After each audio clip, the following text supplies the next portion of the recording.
qu'on est live maintenant? On est live, mesdames et messieurs. On est live présentement, maintenant?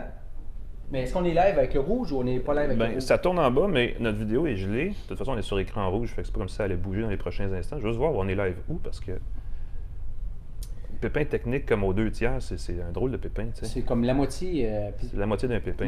la moitié de pépin technique. À tout moment, si on est live là où ça compte, on est live. Sinon, on est en direct. Il y a 7 secondes, nous étions en direct. Ah oui, on a un indique de 3-4 secondes maintenant. Sur le site de Les Affaires. On est là. Alors, on est prêt à partir. je pense qu'on peut, à un moment donné, notre écran rouge. On laisse ça. T'as pas de micro, Martin? Voilà, je suis bien. T'es à l'envers, ton micro? Ah, c'est pas grave, parce que je vais le mettre au côté, il se cache. OK. Ben écoute, t'es prêt? Toujours. On est parti. Je dis ça, mais il faut que je rajoute notre bannière publicitaire qui annonce le nom de notre podcast. Bonjour tout le monde! On en parlait derrière l'écran rouge il y a une seconde. Vous êtes devant un podcast qui s'appelle Une tasse de tech, en direct du Café Osmo à Montréal, comme à chaque jeudi. Je dirais à chaque jeudi qu'on le fait, parce que des fois on ne le fait pas, mais cette semaine on est là. On est bon. Martin Dufort, Alain Mécanal, bonjour tout le monde. Bonjour. J'espère que vous nous regardez soit sur la page Facebook du Journal des Affaires ou sur le site Journal des Affaires, lesaffaires.com. On va vous parler de start-up et de technologie. Ce matin, on a un mix d'invités, je devrais dire, assez intéressant.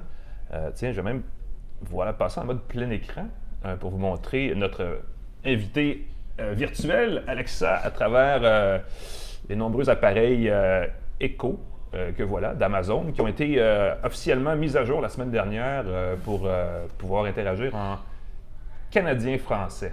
En québécois. Pour ne pas dire en québécois.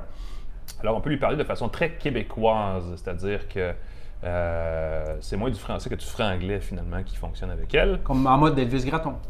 Ah oui, moi, je pensais au bougon, tu vois. Ah oui, on n'est pas loin. On est dans la même lignée. Fait que ça fonctionne. On va vous montrer tantôt, on va faire des tests. Je vais vous montrer aussi cet appareil mystère qui est la grosse Alexa qui va avec les enceintes plus petites. On va vous expliquer ça tout à l'heure. On a aussi Yasha Sekavat, j'espère qu'il va être là. J'espère qu'il va être là. De la société irlandaise iCabby qui vient d'ouvrir un bureau à Montréal. En fait, qui a récupéré l'ensemble de l'équipe technique à peu de personnes près là, de ce qui était Théo Taxi avant. J'ai écrit là-dessus, on en a entendu parler beaucoup. Théo, c'était évidemment, c'est une enseigne de taxi électrique blanc et vert qui avait, et ça on le voyait moins, mais une infrastructure derrière. Infrastructure opérationnelle. Merci. En termes de gestion de parc d'automobiles, ils avaient des visions sur l'expansion de leur logiciel et de leur plateforme pour d'autres créneaux dans les années à venir. J'en avais parlé avec leur directeur général l'année dernière, puis il y en avait pour au moins 3-4 ans là, de développement devant eux, et même de développement de marché, parce qu'il y avait d'autres créneaux que le taxi qui pouvaient bénéficier de leurs avancées. Donc la disparition de Théo, c'est un peu dommage, mais les gens d'iCabby maintenant sont là pour prendre le relais. Probablement qu'ils vont développer et qu'ils vont poursuivre ce développement-là dans la même direction de ce qu'ils faisaient avant. Ce sera à suivre. Yasha va nous en parler un petit peu plus. On verra ça avec Yasha tout à l'heure. Entre-temps, on a quelques actualités avec Martin Dufort. Moi-même. Mon bon ami, qu'est-ce qu'il y a de nouveau sur la planète techno cette semaine? Parle-nous ça, là. Alors, le 4+1 de l'épisode 4 de la tasse saison de 2, tech. épisode 4, bien vu. On commence avec Microsoft qui annonce son événement Surface Hub 2. Surface. C'est un événement? C'est un événement. Ils vont faire un événement en collaboration avec la compagnie Steelcase. Donc, ils ont annoncé qu'ils convoquaient la presse. Peut-être qu'ils convoqué Alain, tu ne le sais pas. À un événement le 17 avril prochain à New York. À New York, bon. Alors, l'événement, comme je le disais, est tenu conjointement avec la compagnie Steelcase. Steelcase, si vous ne le savez pas, c'est un fabricant d'ameublement de bureau qui est quand même assez connu. Okay. Si vous travaillez dans des endroits corporatifs, Steelcase, ils sont vraiment présents. Alors, Microsoft a déjà travaillé en 2016 avec Steelcase afin de définir un environnement de travail intégrant les produits Microsoft Surface au mobilier de bureau. Donc, c'est un partenariat entre Microsoft et Steelcase afin d'être capable d'intégrer les produits Surface Hub dans le mobilier. Et du même coup, Steelcase est devenu un des revendeurs autorisés des produits Surface Hub au Canada et aux États-Unis. Alors, on s'attend à quoi? Steelcase va être là, présent à cet événement de New York.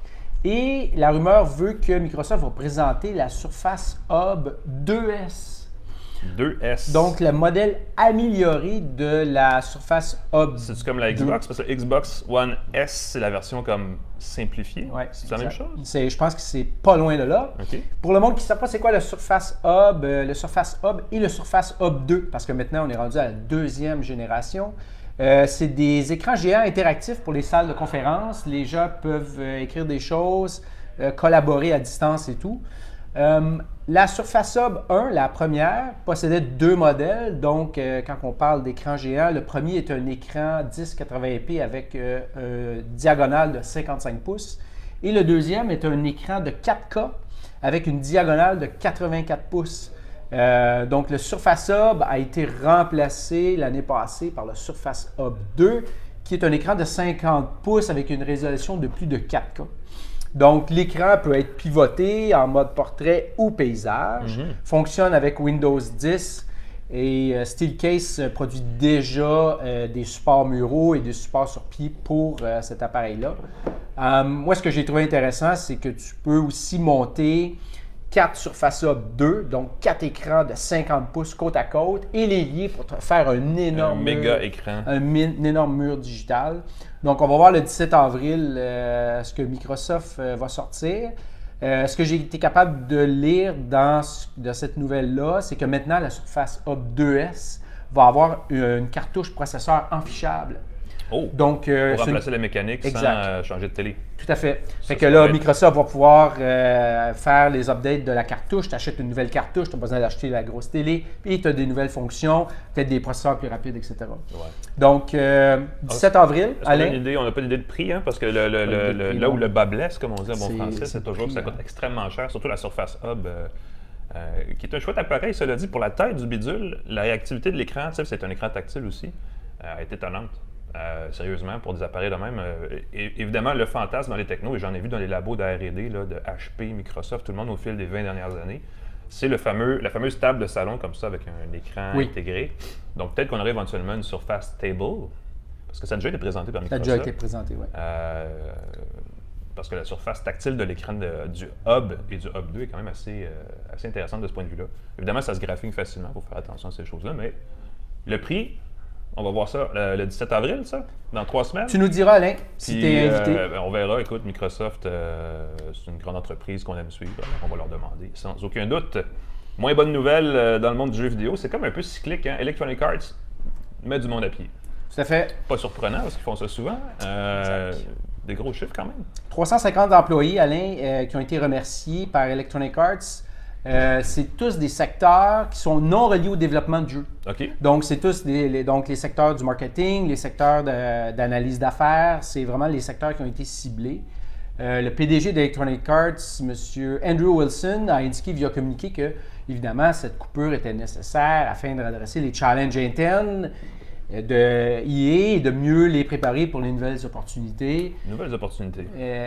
On a vu Google qui annonce Stadia. Il y a beaucoup de mouvements dans le monde du jeu, Apple Arcade. Est-ce que ce sont des nouveaux modèles par abonnement qui vont pas nécessiter nécessairement, mais mettre fin à ce modèle de free-to-play qu'Apple, pas Apple, mais que EA apprécie tout particulièrement? Oui, on ne sait pas. Alors, évidemment, eux essaient de se réorganiser un petit peu pour voir ce qui s'en vient, ce qui arrive à l'horizon. Moi, ce que je ne savais pas, c'est qu'Electronic Arts a quand même 9000 employés à travers le monde. Ah, ils ont des studios partout. Ouais. Donc, ça représente une coupure de 4 4 de l'effectif. Bon. Et je regardais aussi le cours de l'action d'Electronic Arts. Évidemment, son action a chuté à 74 US en novembre passé, après un sommet à 150. Là, c'est un petit peu rétabli. Elle se transige maintenant à environ 100 $ US. Donc, quand même intéressant de voir que Electronic Arts fait des mises à pied, sachant que son nouveau jeu, Apex Legends, est super populaire et a comme attiré 50 millions de joueurs lors du premier mois de lancement. 50 millions? 50 millions. Donc, il faudra voir là, ce qui arrive avec ça. Mais bon, moi, ma prédiction... En ce moment, je suis 0 en 100. Essaye un autre, voir. J'en essaye un autre. La prédiction, c'est que la nouvelle annonce de Stadia de Google et les nouvelles annonces qui s'en viennent au E3 du 11 au 13 juin, ça va peut-être chambouler les choses. Oui, je pense que le E3 cette année va avoir quelques surprises. En dehors des surprises qu'on voit chaque année, là, des titres et des consoles, on va voir probablement des plateformes et des choses comme ça arriver très différentes. Stadia, Steam aussi, qui a sa propre plateforme. Il y a beaucoup de mouvements au niveau de la distribution. En guillemets, en streaming. Ouais. Une compagnie qui s'appelle Revo fait dans les capteurs de pression des pneus, j'imagine. C'est quoi? Qu'est-ce qu'ils font exactement? Ben, c'est une bonne question. Tu vois, moi, j'ai vu ça cette annonce. Je trouvais ça intéressant. Revo obtient 4 millions de dollars US de financement pour son senseur intelligent de pneus. Ouais. Qu'est-ce qu'on peut senser intelligemment sur un pneu? Ben, Revo est une compagnie de San Mateo en Californie, a été financée par une firme de capital de risque qui est vraiment assez connue, Northwest Venture Partners. Alors, ce qu'ils font, c'est qu'eux, ils commercialisent une plateforme d'analyse et un senseur qui est collé à l'intérieur du pneu. Okay. Donc, contrairement aux autres senseurs, le senseur qui est sur l'embout de gonflement, eux, c'est vraiment un senseur qui est collé à l'intérieur du pneu. Et ce senseur-là permet à la plateforme d'obtenir des informations sur la durée de vie du pneu ainsi que la pression courante, la température du pneu, la vitesse de rotation, le niveau sonore. Et là, je disais, oh, c'est quand même assez intéressant, mais le senseur peut aussi détecter si le pneu roule sur une route pluvieuse ou une route enneigée. Je dis, comment il peut savoir ça? Enneigée. Peut-être avec la température, je ne sais pas. Une combinaison de facteurs. Ben, c'est sûr que le niveau de dérapage, dans certaines conditions, te donne une idée que la route n'est pas très adhérente, mais exact. C'est sûr que c'est le rêve. Écoute, Michelin a des plans dans ce sens-là.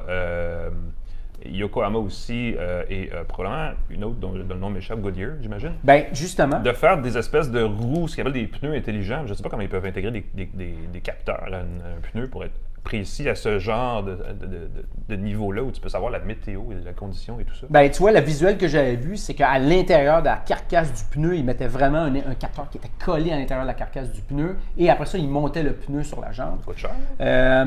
Donc, ce que tu disais, c'est un très bon point, Alain. Tu parlais de Goodyear, mais Revo a effectivement conclu plusieurs essais l'an passé avec le fabricant de pneumatiques Goodyear. Donc, ils les ont approchés. Voilà, okay. Alors, il y a peut-être quelque chose à faire avec ça. Le PDG de la firme veut également offrir le service aux particuliers parce qu'en ce moment, c'est plus, ils visent plus les firmes qui ont des flottes de voitures.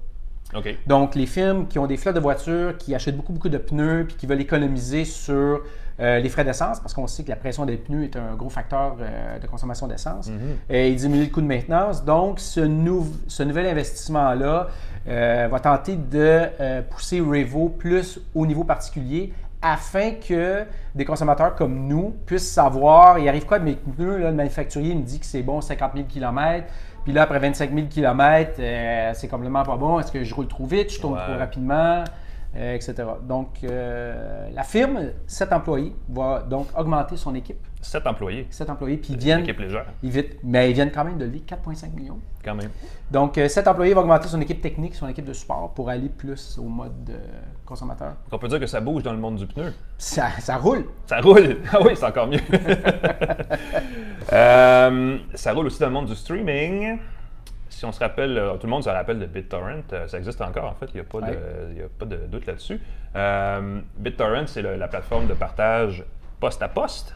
Oui. B2P, comment on dit en anglais? Peer-to-peer. Peer-to-peer, qui éternellement essaie de retomber dans les bonnes grâces des sociétés médias, des groupes qui questionnent la légitimité du service pour son rôle dans le téléchargement de contenu vidéo pas toujours légitime. Exact. Et là, il tente une nouvelle offensive du côté du streaming avec BitTorrent Lite ou Live. Live, donc édition, quoi, c'est de la télé en direct? Qu'est-ce que c'est exactement? Bien, en réalité, tu vois, la firme BitTorrent, qu'effectivement, on connaît plus pour son service de téléchargement point à point ou peer-to-peer, avait été acquise l'année passée. C'est passé un peu en dessous du radar, ce truc, par un startup de blockchain qui s'appelle Tron, qui est une compagnie de San Francisco.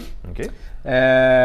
Et la compagnie Tron les avait acquis pour potentiellement relancer le service. BitTorrent avait déjà un service de streaming qui avait été lancé en 2011 pour les téléphones iOS et Android et qui avait été, entre guillemets, éteint en 2017. Il n'y avait pas assez de traction, ça ne fonctionnait pas.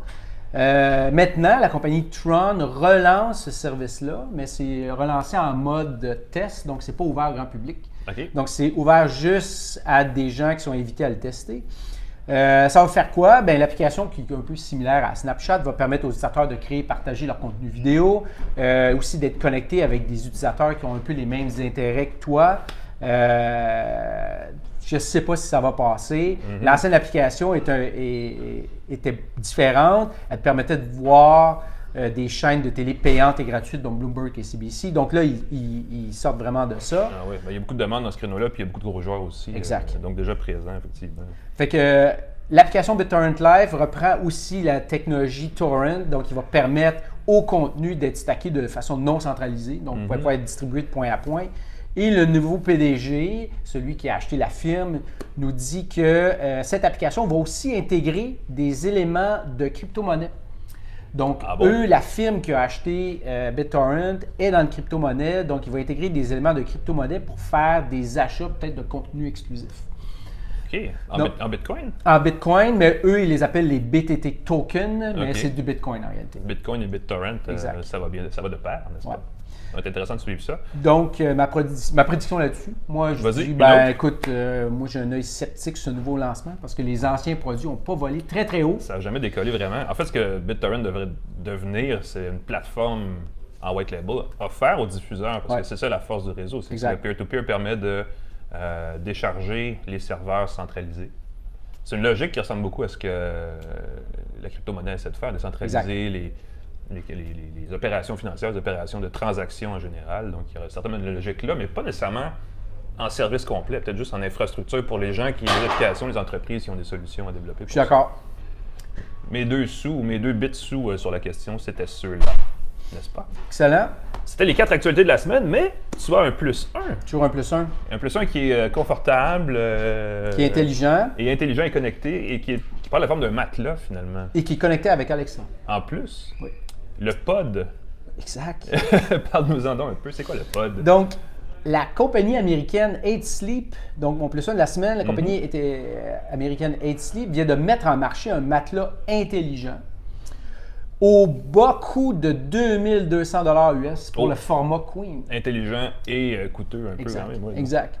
Alors, le matelas vient d'être mis sur le marché, mais il n'est pas encore disponible pour livraison, selon le site web de la firme. Les livraisons devraient commencer à la fin avril. Si vous êtes un de ceux qui voulait absolument avoir le dernier cri en termes de matelas, mais malheureusement, au Canada, il ne sera pas disponible. Il est juste disponible aux États-Unis. Peut-être que vous pouvez le faire livrer une adresse aux États-Unis, aller le chercher. Pourquoi le pod est si spécial? Ce qu'on sait, c'est que 8 Sleep, ce qu'ils nous disent dans leur communiqué marketing, ont analysé pendant plus de 5 années, 5 années, près de 43 millions d'heures de sommeil. Donc, moi, ma question, c'est... Ça fait beaucoup de monde qui dort en même temps. Ils les ont pris où, ces heures de sommeil-là? Qui leur a donné cette information-là? Ça, on ne sait pas.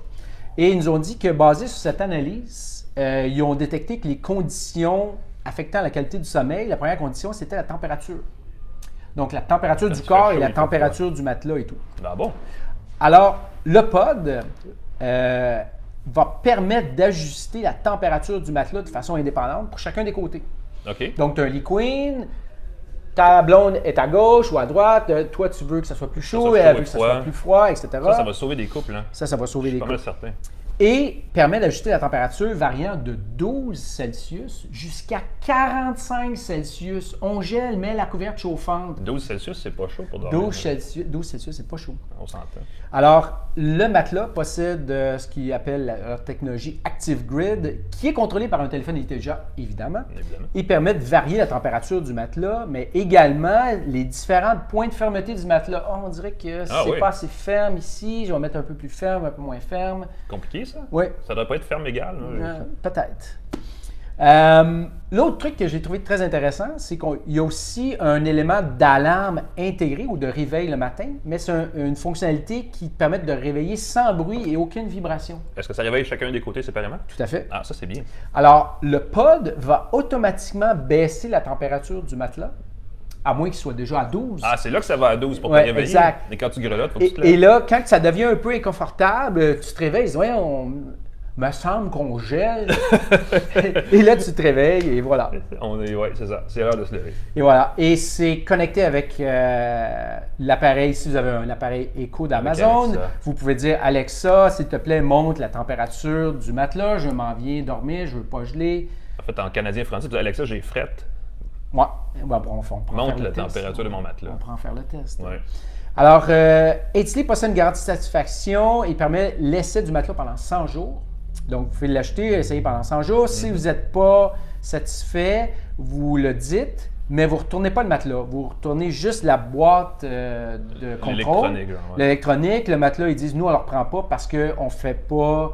on prend des questions d'hygiène. Ouais, on ne prend pas les matelas. Ça fait que vous vous en débarrassez de façon écologique, mais vous nous retournez la boîte et on vous rembourse. On peut garder le matelas. Bon, on peut dire... On peut te garder le matelas, Pas mais un matelas gratuit, là. C'est ça que tu es en train de nous dire? tu as le matelas gratuit, mais tu n'as pas de boîte de contrôle. Donc là, je ne sais pas ce qui se passe. Peut-être qu'il va chaud-froid sans arrêt pour être sûr qu'il n'est pas utilisable gratuit. Moi, je te propose, Alain, d'en faire le test. On pourrait l'essayer. D'accord. Le pod. Le pod, C'est comme un nom pas super évocateur pour un matelas. c'est pas très bon, non. C'est pas excellent. C'est pas excellent. Bon, écoute, on l'essaiera. On va essayer. On sait jamais. C'est mieux que les matelas. Quoi que c'est la grosse mode, les matelas en ligne. Hein? Il y a Andy, il y a la compagnie américaine dont j'oublie le nom, il y en a un paquet. Probablement que les matelas connectés sont peut-être la prochaine affaire dans le monde du matelas, finalement. Ben, tu sais qu'on avait parlé à une ancienne tasse de tech, Apple avait acheté Bedit, qui est Oui, un truc de... oui, comme le Reddit du bed. Exact. Ouais. C'est un truc qui permettait de valider ta qualité de sommeil et tout. On dirait qu'il y a beaucoup de monde Ben, qui il y a essaie beaucoup à d'entrer faire. là-dedans, là. Quand tu vas aller dans la santé individuelle, là, sans aller dans les gros systèmes, le sommeil est un gros facteur parce qu'il y a des chiffres, des statistiques qui disent que le sommeil, la qualité du sommeil est un des principaux problèmes, entre au Canada, aux États-Unis, dans les sociétés occidentalisées en général, là, pour le confort quotidien. Pas les grandes maladies, pas les cancers, ces choses-là, mais vraiment un détail important. Donc, c'est sûr qu'il y a un marché là éventuel. Est-ce qu'un matelas à 2200 $ est une solution? C'est sûr qu'on commence avec un matelas cher pour limiter l'audience ou la clientèle, tout en permettant de pouvoir tester la bébite dans le vrai marché. Mais est-ce qu'un matelas comme ça à 500-600 $ deviendrait intéressant? Ben, c'est la question. Avec deux zones de climat, comme la voiture, les deux zones de climatisation dans les Qui autos. fonctionne là. pas toujours correctement, mais bon. Dans les autos, non. Dans les matelas, ben là, j'imagine que ça doit fonctionner quand même assez bien. Peut-être que ça limite aussi les gens qui font l'étoile et qui se roulent partout. Oui, parce que là, j'ai trop chaud, il faut que j'aille du côté qui fait frais et tout. Ouais. Ouais. On va voir. On va valider. On va valider. Puis peut-être qu'on peut demander à Alexa aussi. Alexa, je veux faire des beaux rêves, puis là, tu te comptes des histoires, puis ça te permet de mieux dormir aussi. Encore. On le sait pas. On le sait pas, mais on pourrait l'essayer en fait, parce que justement, c'était une des nouveautés. Il y a eu beaucoup de nouveautés dans les derniers jours. Hein? Il y a eu la conférence d'Apple lundi avec Apple Arcade, Apple TV+, Apple News+, Apple Card. Et là, si on peut faire une parenthèse là-dessus, c'est probablement la carte cachée, sans jeu de mots, dans la manche d'Apple. Parce que la carte de crédit, c'est le prolongement d'Apple Pay qu'on sentait venir il y a déjà 3-4 ans quand Apple Pay a été présenté initialement. Ouais. Au-delà de tout le reste, au-delà de ce qui est présenté du côté des services, qu'ils appellent les services, donc de divertissement, la télé, les émissions avec Oprah, avec Jennifer Aniston, Reese Witherspoon, il y avait Steven Spielberg qui était là aussi. Big Bird. Ça résonne pas autant ici que dans le marché anglophone, évidemment. Sesame Street, ça n'a pas vraiment levé ici. Moi, je disais à la blague, c'est le fun que les gens passent partout sur scène pour un peu de local, un peu de contenu local, mais Apple n'a pas... n'est pas rendu là dans ses réflexions. Ou en tout cas, s'ils l'ont fait, ils n'en ont pas parlé. Parce que on les a pas vus. J'ai posé la question là-bas, puis on n'a aucune idée. Donc, un paquet de services. Stadia, la semaine passée, au GDC. Et à travers tout ça, plus localement, Amazon Canada a présenté ses nouvelles enceintes Echo. On a le Echo Plus. Il y a le Echo. Celui-là, ce Echo Plus est à 160 $, 170 $. Temps spécial en ce moment, est un petit peu moins cher. Le Echo Dot, qui est la deuxième génération du plus petit appareil, qui a, évidemment, vous le remarquez, qui est moins... comme il est moins gros, il y a moins de capacité sonore, parce que ça, c'est une enceinte qui veut un peu répondre à la question de « Oui, mais je veux aussi écouter de la musique sans avoir à le brancher dans mon système stéréo. » Celui-là, plus chaudement recommandé de le brancher dans le système stéréo si on veut la fonction musicale, mais sinon, pour la fameuse maison connectée, ça peut être une option. Et le Echo Input, qu'on peut aussi surnommer le Echo POC, parce que c'est pas très gros. Martin ne l'a pas surnommé le Echo sous-vert tout à l'heure, du tout. Tout à fait. Il ne faut pas confondre avec un sous-vert, même si la dimension est un peu là. Ça, c'est vraiment juste, dans le fond, c'est un peu le cerveau d'Alexa ou les oreilles d'Alexa qu'on branche directement dans une enceinte ou dans une chaîne stéréo qu'on aurait déjà à la maison et qui lui ajoute les fonctions connectées. Parce que lui, il n'y a pas d'haut-parleur intégré. Là. Il y a le haut-parleur, mais il n'y a pas évidemment, il n'y a pas de... Excuse-moi, il y a un micro, mais il n'y a pas d'haut-parleur. Okay. Je me suis trompé dans mes mots. Version de base. Et je l'avais dit tout à l'heure, le gros. Celui-là, c'est le EcoSub, auquel on ne peut pas vraiment parler. On ne peut pas dire à celui-là, Alexa, il fait du beau dehors. Mais ça complète un peu un Echo ou un Echo Plus pour faire je ne vais pas dire une chaîne stéréo, mais un équipement sonore, disons, de qualité, en tout cas de meilleure qualité que l'enceinte Echo Plus tout court, là, mais de qualité comparable peut-être à un HomePod, mettons, ou même un Google Home Max. Ce qui est étonnant, c'est que ces deux appareils, celui-là, il est très gros, là, et il ne fait que jouer des graves. Il faut le paramétrer, c'est un peu compliqué, mais ça et ça ensemble, c'est moins cher qu'un HomePod. Donc ça, c'est comme un subwoofer. C'est vraiment un caisson de grave. Et puis, un caisson de grave et deux Echo sont moins chers ou sont à peu près le même prix qu'un HomePod. Oh! Donc, quand vous vous dites, je veux une enceinte connectée qui fait aussi de la bonne musique et du bon son pour une pièce que je suis en train de rénover ou peu importe, pour ne pas avoir à acheter une chaîne stéréo en plus. Le combo, c'est 2-1. Vous pouvez jumeler deux appareils, que ce soit deux comme ça, un comme ça et un comme ça. Et j'ai l'impression, il faudrait voir, parce qu'il parle seulement de paire stéréo, mais peut-être aussi deux Echo et un sub. Mais je ne mettrais peut-être pas un 10$ là-dessus parce que je ne suis pas certain que ça va jusque-là. Mais tout ça ensemble, ça revient à moins de 500$. Ce qui est l'atout, l'avantage et le défaut d'Amazon, parce qu'Amazon, vous le savez, ils le disent eux-mêmes, nous, on fait des produits, du hardware, du matériel, pour ensuite vendre nos services. C'est exactement l'inverse de ce qu'Apple fait, finalement. Et les deux se ressemblent de plus en plus, cela dit. Donc, les appareils coûtent moins cher, mais ça vous permet d'accéder au contenu d'Amazon en priorité. Peut-être d'autres choses aussi. Évidemment, Alexa collecte beaucoup de données sur l'utilisation qu'on en fait pour s'améliorer. Et peut-être, dans certains cas, quand on va magasiner avec Alexa sur Amazon pour collecter de l'information sur vos habitudes d'achat, mais pas directement. C'est-à-dire qu'Alexa ne va pas prendre ce que vous lui dites pour automatiquement améliorer la recommandation de produits sur Amazon. Mais si vous allez sur Amazon avec et que là, vous faites un achat, la portion achat, elle, est utilisée. Point de vue de sécurité par rapport à ces appareils-là, parce qu'évidemment, leur commande, c'est une commande vocale, ils sont toujours allumés. Il faut dire « Alexa, check la météo ». Actuellement à Montréal, il fait 4 degrés Celsius avec un ciel nuageux. Aujourd'hui, attendez-vous à des averses avec une température maximale de 8 degrés et une température minimale de 2 degrés. Bon, deux choses en une. Premièrement, vous voyez qu'on prend le français québécois, genre check la météo, qui joue au hockey ce soir. On peut même dire qui joue au hockey ce soir, carrément. Laisse-moi essayer. Vas-y, Martin. Alexa, envoie-moi donc une joke. Quel est le comble pour un électricien? D'avoir des ampoules aux mains.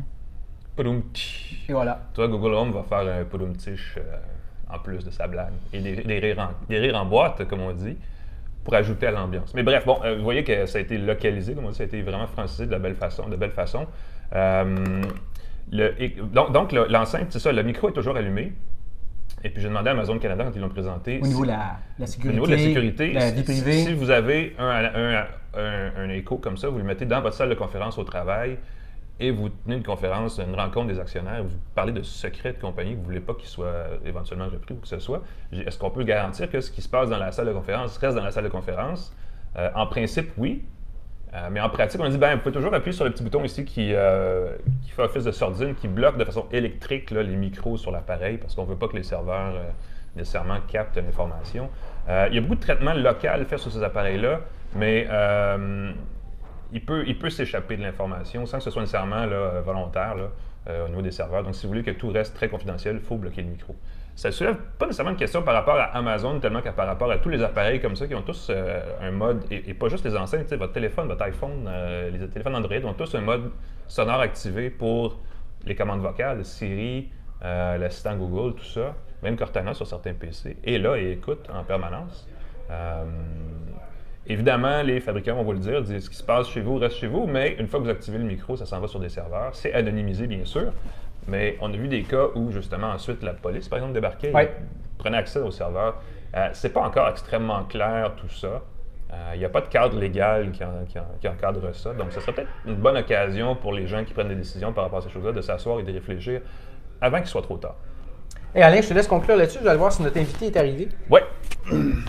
Je vais continuer à vous parler un peu de ce qui se passe du côté des Echo. Donc, celui-là, c'est le Echo Plus. Ce qui fait de plus, il s'appelle même le Plus, que le Echo de base, c'est qu'il a un concentrateur intégré, un hub, qui lui permet de se jumeler directement à des appareils de maison connectés, comme par exemple les ampoules Hue de la marque Philips. Donc, on n'a pas besoin parce que souvent, quand on achète ces appareils-là, on peut les commander localement à même l'appareil, à même son téléphone. Mais si on veut les commander à distance, à l'extérieur de la maison, ou si on veut programmer certains réglages qui impliquent plus qu'un appareil, ça prend un petit hub qu'on branche dans une barre d'alimentation pour contrôler tout le reste. Ce qui est, écoute, c'est banal, puis ça coûte quand même des sous parce qu'il faut l'acheter en plus. Et c'est souvent le bidule qui est le plus cher que les ampoules ou que les autres appareils connectés. Et ensuite, il faut le simuler quelque part. Puis quand on les accumule avec une ampoule, une serrure, différents bidules, on commence à avoir une barre d'alimentation pleine de ces petits bidules-là qui font beaucoup de connexions Wi-Fi et tout le kit. Dans ce cas-ci, on simplifie un peu l'affaire parce que l'EcoPlus les intègre directement, ce qui facilite un peu la gestion de tous ces bidules-là. Là. Ça, c'est vraiment si vous avez une maison connectée, extrêmement connectée en fait. Donc, ça permet de commencer tranquillement avec ces bidules-là. Ce qu'il faut savoir par rapport à ça, c'est qu'Amazon est probablement le plus avancé des 3 plateformes de commande vocale ou des 4, là, si on inclut Cortana, en termes de gestion des appareils connectés et des skills, ce qu'on appelle des skills, mais des automatismes qu'on peut créer, des routines qu'on peut créer entre divers appareils. Donc, si ce que vous voulez, c'est strictement de la musique, avec une commande vocale, vous avez l'EcoPlus avec le Sub. Vous pouvez évidemment aller du côté de Google Home avec le Max qui fait du bon son. Sonos intègre aussi Alexa en français. Il commence à avoir pas mal de choix. Le HomePod, toujours un appareil un peu moins sophistiqué, un petit peu moins habile du côté de la maison connectée, mais qui fait du beau travail en termes de qualité sonore pour un bidule bien rond. Mais il y a beaucoup de choix. Puis là, Amazon en canadien-français. Ce qui est le fun, c'est que l'appareil n'est pas cher. Et puis, il fonctionne super bien en français, étonnamment. Il y a des gens qui sont au Canada pour développer cette particularité québécoise-là. Et puis, elle peut vous compter d'excellentes blagues.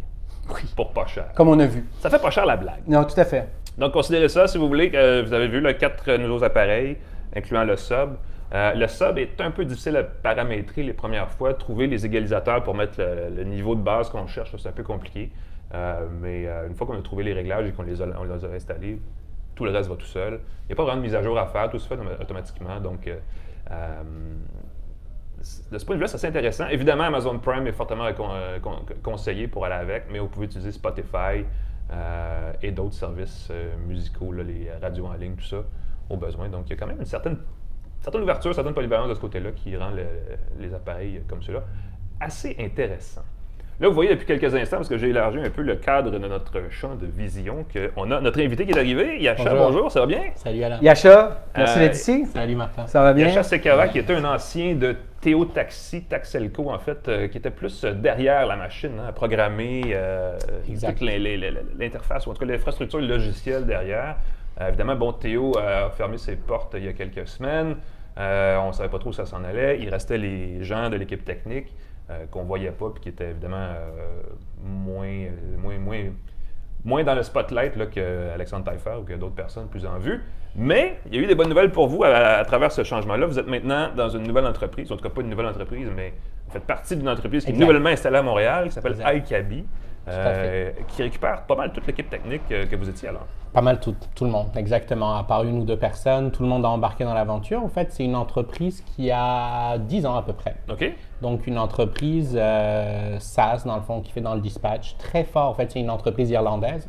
Donc, très fort dans le marché du UK, aussi en Amérique du Nord, puis présent également au Canada. Oui, il y avait déjà une présence ici. Exact. Puis qui a, dans le fond, maintenant un partenaire stratégique depuis presque 1 an, qui est Renault. Ah bon? Renault oui, c'est ça, oui, effectivement. Exact. Donc, avec énormément de vision, on ne connaît pas trop Renault ici en Amérique du Nord, mais Renault fait énormément du côté EV, au fait, avec 1 ou 2 véhicules qui veulent vraiment pousser au niveau de l'industrie du taxi. Oui. Quand on a, je t'interromps une seconde, quand on a reçu le Sam Vermette de Transit, lui aussi a une entente avec Renault. Hein? Est-ce que c'était Renault ou Jaguar? Non, c'est Alliance Renault Mobilité. C'est l'Alliance, alors c'est drôle. Ouais, Est-ce que c'est le même groupe ou c'est pas du tout la même chose? C'est des voisins. Ils sont à un étage de différence. Moi, je les ai vus à Paris. iCabi vraiment travaille avec Renault, mais Sam, au fait, ils ont levé de l'argent avec l'Alliance qui est plus dans le fond Mitsubishi, Nissan et Renault. Les deux groupes japonais aussi. Là. Ah oui, exact, c'est exact. Ça. Ah bon. On est cousins, disons. Vous faites dans la mobilité, c'est moins apparent. Vous n'avez pas l'application déjà en circulation là, de ce qui est l'extrait, disons, de Théo, là, mais on pourrait voir une certaine logique de mobilité dans les deux services. Tout à fait. Ah oui. Qui pourrait éventuellement aller dans le même sens. Ce que vous faites, c'est de l'intelligence artificielle appliquée à la gestion de parcs de véhicules? Oui, entre autres, en fait, nous, dans l'équipe, ce qu'on avait développé avec Théo, qui était assez le fun, le modèle était très difficile, comme tout le monde est au courant, le modèle de revenu avec les chauffeurs employés, le fait qu'on était propriétaire des véhicules, l'infrastructure, on prenait pas mal tous les risques avec le Il y modèle avait beaucoup de d'affaires défis à relever en même temps. Ouais, c'était un peu casse-cou, Exact. effectivement. Mais alors, ça nous a poussé à être très créatifs au niveau du revenu horaire, qui était un peu notre indicateur de performance clé, dans le fond. C'est qu'on avait énormément de focus au niveau de ce qu'on faisait, au niveau de la technologie, à optimiser l'heure du chauffeur, en fait, l'heure payée au chauffeur. Okay. Donc, ça nous a poussé à faire en sorte comment est-ce qu'on pouvait prévoir la prochaine course. Donc, on avait développé, puis on était vraiment en état, je te dirais embryonnaire, mais on avait mis la fondation, puis on avait les premières versions de lancer sur comment est-ce que quand tu finis ta course, où est-ce que tu te repositionnes. Donc, on avait toute une équipe d'algorithmes où on tapait dans notre data historique, puis on essayait de prévoir la prochaine course, dans le fond, et puis ça, considérant toutes les contraintes associées à une flotte de véhicules électriques. Elle devrait potentiellement être ici. Exact. Mais là, tu dois considérer également la contrainte associée à l'état de charge du véhicule. L'autonomie, qui était à l'autonomie défi qui dans votre était cas donc particulier, exact. ouais. Donc on avait un contexte assez le fun, mais qui nous poussait dans le fond pas mal de défis, mais qui nous poussait à avoir une tech assez unique. Parce que quand tu travailles avec une flotte de taxis entre guillemets traditionnelle, c'est des travailleurs autonomes. Donc tu n'as pas cette notion de optimisation de flotte dans le fond qui était vraiment inhérent à Théo. Et au niveau de la tech, ça nous a forcé à travailler avec des algorithmes intégrés au système de dispatch au niveau des modèles prédictifs. Donc, il y avait énormément, on avait un roadmap assez hallucinant, inclure la météo, inclure des API d'événements comme Facebook pour tenir compte d'énormément de variables. Exactement. La météo était, c'est énorme. Donc, on avait pas mal de trucs en plus à faire, mais ce que je trouve le fun, c'est qu'au moins là, cette entre guillemets, expérience et connaissances, on va pouvoir le leverager en bon français, peut-être dans un autre contexte. Ouais. Un truc, c'est ça qui comparait Théo, qui distinguait en fait Théo des taxis, c'est que vous deviez gérer, peut-être un peu aussi à cause de l'autonomie des véhicules, par exemple, où est-ce qu'on dépose un client et où est le client suivant à aller chercher tout de suite pour optimiser les déplacements. Exact. Ça, dans le cas de Théo, ça avait une valeur, évidemment, mais ça a une valeur pour les gestionnaires de parc en général, dans le transport et dans la livraison, j'imagine. Oui, alors c'est clair que grosso modo, quand tu fais de la gestion, en fait, quand tu touches à de l'optimisation de flotte, que ce soit une flotte de taxi ou autre, intrinsèquement, tu vas avoir des pièces technologiques qui peuvent être réutilisées. Donc, on était dans une optique où on développait avec des modules le plus comme indépendants possible pour quasiment essayer de transporter dans d'autres industries, ultimement. Puis c'est ça, au fait, je pense aussi qui a beaucoup intéressé un groupe comme iCabi à nous embarquer dans l'aventure parce que cette connaissance-là, disons qu'on avait pris des bonnes claques. Tu sais, quand tu as des jolies cicatrices, quand tu fais de la tech, ça a de la valeur. Puis on en avait pas mal de cicatrices. Donc, c'est ça. C'est l'affaire qu'on a oublié, c'est que Théo Taxi, c'était une start-up, ça avait une philosophie start-up. Vous développiez, il y avait une notion derrière, puis c'est des termes plus anglophones, mais c'était scalable, c'est-à-dire que vous pouviez partir de ce que vous faisiez, même si c'était pas nécessairement très rentable, et décliner dans d'autres créneaux à cause de cette technologie-là. Oui, effectivement. Tu sais, on était encore, je pense que, tu sais, c'est les défis quand tu es un innovateur. Je veux dire, l'autonomie des véhicules. Puis bon, là, il y a tous les changements de réglementation, mais si on prend juste le volet intrinsèque à la tech et puis au véhicule, on était pas mal en avant de la parade, ce qui fait que là, dans le fond, on avait énormément d'apprentissage qui, dans le contexte actuel, aurait pu pas mal changer la donne. Ouais. Donc, j'imagine que c'est un peu pour ça qu'iCabi est allé englober l'équipe technologique parce qu'ils ont vu que pour eux, tu disais que ça faisait déjà 10 ans qu'ils existaient. Oui. Donc, c'était vraiment une avancée technologique qui les propulsait très, très loin. Là. C'est clair. Écoute, pour eux, d'une part, avoir une équipe qui est soudée, qui a déjà des automatismes ensemble et tout, qui a travaillé en mobilité, qui connaît les défis de l'industrie, mais qui en même temps a touché à du EV, à de l'intelligence artificielle et qui a un peu cette connaissance-là, il y avait une grande valeur. Et puis, je te dirais même au niveau de Renault, ils nous regardent en disant, écoute, comment est-ce qu'on peut taper dans cette équipe? Ils nous voient un peu comme un pôle technologique, donc c'est quand même assez intéressant. Là. C'est une des deux questions que j'avais par rapport à Renault. Ils sont un peu partout en termes de nouvelles ou de futures applications de mobilité. Il y a beaucoup de changements dans l'industrie automobile. On parle beaucoup de voitures, des parcs de voitures, pas nécessairement en libre-service, mais quasiment des taxis autonomes, en fait, à la demande. Mais ça, c'est dans un futur extrêmement loin. Est-ce que c'est dans cette optique-là que vous avez un partenariat avec Renault? Écoute, ils ont des ambitions, je pense, voilà, il y a un portrait de à quoi va ressembler la mobilité dans 10 ans. La plupart des OEM investissent massivement. Alors, Renault fait partie de l'alliance, dans le fond, Mitsubishi Renault. Ils essayent de mettre la main sur certaines startups qui touchent à certaines pièces. Ils ont une vision un peu du futur, mais sans avoir nécessairement le roadmap d'un point de vue exécution. Ils placent des pions un peu partout, puis ceux qui vont plus vite que l'autre. Transit en fait partie. Nous, probablement, tu sais, il y a des pièces technologiques. Alors, je pense qu'à un moment donné, il va y avoir une espèce de convergence où tu vas avoir des plateformes beaucoup plus intégrées. Ce qui est intéressant, en fait, c'est que il y a une vision de dire, tu as une espèce de combo là où tu dis, regarde, voici la pièce technologique, voici la masse critique d'utilisateurs, voici le véhicule qui vient avec, voici le produit financier qui soutient. Donc, un peu essayer d'avoir une vision de la mobilité qui est, on fait le first mile, last mile, puis on te donne toute la stack technologique, opérationnelle, etc. Donc, ils ont cette capacité-là, mais après, c'est sûr que c'est des grands groupes où ça ne bouge pas non plus super rapidement, d'où l'importance d'aller s'entourer de petites unités qui savent comment innover, qui savent comment bouger. Dans l'affaire Théo Taxi, en général, un des problèmes, c'est évidemment la question financière. Pourquoi Théo n'est pas allé chercher ce partenariat-là avec Renault directement? Très bonne question. Écoute, je pense qu'il nous a manqué de temps. Je pense qu'il y avait énormément d'intérêt. Je pense que le modèle qu'on avait avec Théo était un modèle aussi où on opérait. Si on avait une vision peut-être 100% technologique dès le départ, ça aurait été peut-être probablement différent. Une vision à la Uber, genre on arrive, on brise des portes et on s'en fout. Là. Voilà. Alors je pense que la manière dont tu le tournes, on est arrivé en disant on ne va pas disrupter avec le modèle Uber puis leur VC principal Google Ventures qui est comme on arrive puis c'est technique la terre brûlée. On est arrivé en disant on va transformer, on va aider une industrie à se transformer avec une optique beaucoup plus inclusive.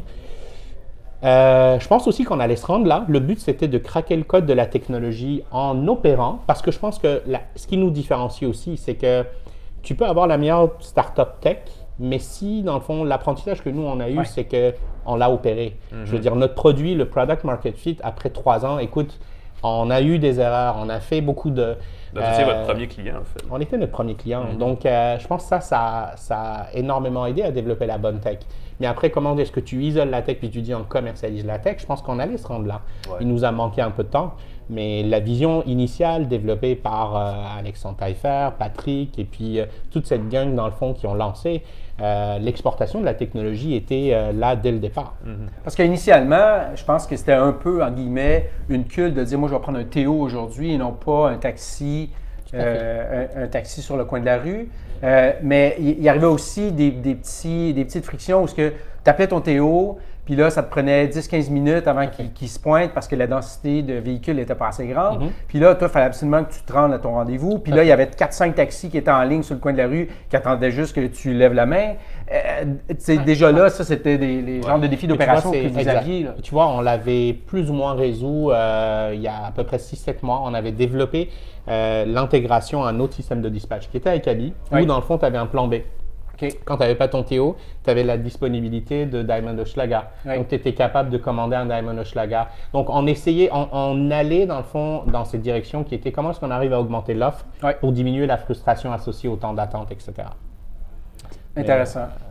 Qu'est-ce qui est arrivé avec, sur Théo, il y avait des tablettes, puis il y avait une volonté de faire des trucs interactifs avec ces tablettes-là. Il y avait aussi une volonté, si je me rappelle bien, d'avoir des panneaux réclames sur les Théo qui étaient géolocalisés. Est-ce qu'à un moment donné, il y a eu trop de... on s'en va trop à l'horizontale, on essaie de trop tout faire en même temps? Probablement. Je te dirais, écoute, moi comme gars de produit, tu le sais, Martin, c'est quand tu essaies de tout faire en même temps, tu n'arrives pas à nécessairement tout bien faire. Tu sais, je veux dire, on avait une force de frappe quand même qui était celle d'une start-up. On adressait à faire une expérience interactive de passagers. C'est une équipe en entier. Puis pendant que tu fais ça, tu ne fais pas l'app, tu ne fais pas l'application chauffeur. Je pense qu'on a peut-être essayé de tout réinventer en même temps. C'est ça aussi en même temps qui a fait le charme de Théo et que les gens aimaient parce qu'on a apporté énormément d'innovation d'un coup. Mais d'un point de vue juste priorisation, peut-être que c'était une trop grosse bouchée à manger dès le début, ça c'est sûr. Est-ce que c'est le prolongement de ce que vous faisiez sur Théo qui s'en vient avec iCabi ou est-ce qu'eux, ils vous redirigent vers ce qu'ils font déjà? Parce qu'ils font du dispatch de taxi. Ils font du dispatch de taxi. Ils ont un set de produits, dans le fond, pour adresser les besoins de l'industrie du taxi traditionnel. C'est sûr que nous, notre valeur est beaucoup au niveau de tout ce qui est expérience consommateur. Donc, l'application Théo était très apprécié. On avait une évaluation de 4,8 sur 5 dans le App Store. Et puis ça, il n'y a aucune compagnie de taxi au monde, au fait, qui avait ça. Donc, on a une espèce de connaissance et puis d'expérience sur comment bâtir une bonne expérience mobile. Et vous avez des places réservées à l'aéroport. En plus. Ce qui a beaucoup de valeur. Exact. Puis, ils nous prennent entre autres pour ça. Donc, tout le volet créer des bonnes expériences. Mais de l'autre côté, toute notre expérience au niveau du EV. Et puis les modules, dans le fond, de modèles prédictifs, etc. Donc, on va contribuer à différents endroits. L'expertise par rapport au véhicule électrique, est-ce que ça va être différenciateur durable parce que les futures générations de voitures électriques à 400-500 km d'autonomie vont avoir peut-être un peu moins de difficultés à gérer leur déplacement? Oui, mais en même temps, tu auras toujours probablement cette notion de remontée des charges. Comment est-ce que, tu sais, cette notion de data qui doit nourrir un peu tes règles d'affaires, d'optimisation, va être quand même là. Parce que va arriver un moment donné où, OK, j'ai une course pour aller à l'aéroport, mais malgré ça, est-ce que je la prends ou je ne la prends pas? Puis il y a toute notion de, regarde, l'impact au niveau de la température. C'est bête, mais je veux dire, Théo, le fait qu'on était une Love Brand, on travaillait avec des institutions qui nous donnaient énormément de connaissances. On travaillait avec des chaires en mobilité polytechnique, l'Université de Laval. On faisait énormément de travail sur la prévision également de l'état de charge. Des choses au niveau algorithmique qui sont vraiment le fun et où même certains OEM ne sont pas rendus là. Parce que ce n'est pas nécessairement des grosses... Ils n'ont pas ce besoin-là d'une manière client. Donc, je pense que le but, c'est de contribuer et puis aussi mettre un peu Montréal en avant de la map. Je pense qu'il y a Moi, je le vois, en fait, on réalise pas jusqu'à quel point on est perçu comme un pôle d'innovation, technologie. Le fait que Montréal est devenu un hub AI, il y a une portée au niveau de l'Europe. Comme Renault l'apprécie puis le considère. Donc, il y a une volonté pour eux d'investir à Montréal, je pense aussi à long terme, qui est vraiment le fun. Oui. Bien, je vais dire ce que tu viens de dire, mais dans d'autres mots, dans le fond, c'est qu'on s'en rend compte, nous ici, ça fait, on en a fait 20 l'année dernière, là, on est rendu à 4 épisodes, on est rendu à 24, donc podcasts. Et si on décline le nombre de fois où on a parlé de mobilité, à travers l'angle technologique, Montréal revient souvent. Il y a un pôle de mobilité à Montréal. Puis c'est naturel pour nous d'en parler en plus. Exactement, qui mise fort sur l'intelligence artificielle, mais sur le développement applicatif aussi. Renault est au courant. Denso, qui est la filiale de Toyota, a annoncé l'année dernière qu'il venait à Montréal. Exact. Il y a beaucoup d'entreprises comme ça. Il y a des fabricants chinois qui regardent de notre côté aussi. Il y a vraiment une attraction. On s'en rend pas compte, effectivement, au niveau grand public, au niveau général, mais il y a quelque chose qui s'en vient intéressant de ce côté-là. Ça va être le fun de suivre ça dans les prochaines années, parce que c'est un truc qui est à long terme. Tout à fait. iCabby, ils sont ici pour rester. C'est quoi leur stratégie par rapport à Montréal? Oui, c'est un labo de R&D que vous avez. Je pense que oui. Écoute, on commence avec notre équipe, mais dépendamment de l'évolution puis de la place qu'iCabby va prendre dans le grand groupe, c'est clair que ça peut bouger, on peut avoir une croissance. Oui, en fait, tu sais, je veux dire, avec l'état qu'on avait au niveau du financement avec Théo, on avait du mal à se projeter sur 5 ans, même si initialement, il y avait une vision extraordinaire. Là, c'est sûr que du moment que tu as un espèce de groupe d'automobiles qui est en arrière un peu, tu arrives à avoir des sur le pour durer, on peut imaginer que dans 5 ans, Renault va encore exister. Exact. Malgré leur problème avec Nissan. Ça, c'est complètement une autre histoire. Ouais, le PDG et puis ses déboires. Carlos Ghosn, oui, qui était...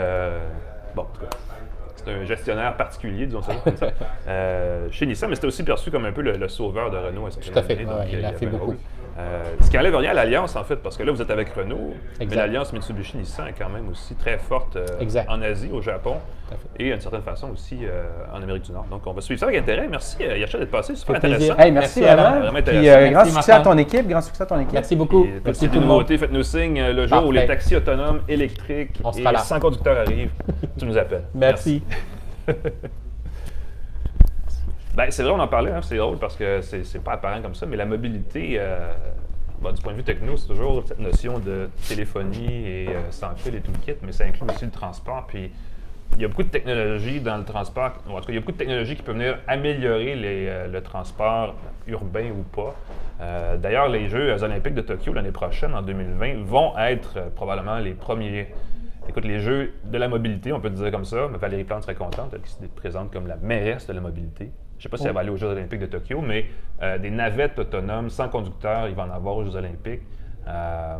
Tokyo, c'est loin de Montréal, mais ça donne une illustration de à quel point la mobilité est devenue vraiment un enjeu technologique de plus en plus. un autre, parce qu'il y en a plusieurs, là. Mais on a des perles à Montréal. Malheureusement, on ne les soutient pas tant que ça. Moi, j'ai déjà écrit sur le site de Les Affaires. L'échec de Théo, à mon avis, est un échec de culture entrepreneuriale québécoise parce qu'on aurait pu les soutenir financièrement. Uber perd des milliards par année. Uber a son modèle, Théo avait son modèle. C'est pas tout à fait le même, mais la logique est la même. C'est-à-dire qu'on n'appuyait pas une société technologique qui perdait des sous pour des raisons complètement culturelles. En fait, on voulait protéger les chauffeurs de taxi actuels, malgré que l'industrie est en transformation assez radicale. Ouais. Théo se présentait comme une technologie de rupture qui voulait quand même les aider à changer, à se transformer à travers ça. Qui avait un potentiel au-delà du taxi, mais on n'a pas vu cette valeur-là, donc on a dit ça y est, c'est tout, on n'aide pas, on coupe. Mais tu vois, Alain, on est quand même à Montréal, c'est quand même intéressant, on est quand même des leaders mondiaux en termes de mobilité avec tout ce qui se fait. Écoute, Michelin tient sa grosse conférence internationale Moving On à Montréal depuis 2 ans, ils sont là encore cette année. C'est un pôle de mobilité. Michelin, c'est pas juste des pneus, ils font beaucoup d'investissements en R&D, tout ça, pour justement arriver à absorber ces changements qui s'en viennent dans le transport. On a des solutions à Montréal, il n'y a pas de doute là-dessus. On est aussi un pôle incroyable en intelligence artificielle, si on le sait, mais je pense qu'on est aussi également un pôle en mobilité avec tout ce qui se développe. Puis il y aurait peut-être un maillage intéressant à faire entre les deux. Là. On pourrait dire à la blague que souvent les solutions arrivent là où il y a le plus de problèmes, et Dieu sait qu'il y a des problèmes dans le transport et la mobilité à Montréal. Ça prend une start-up qui règle le cas des trous dans la route aussi. Tu sais, les nids de poules, là. Oui. Si on pouvait régler ça de façon même pas technologique du tout, ça serait une bonne affaire. Là.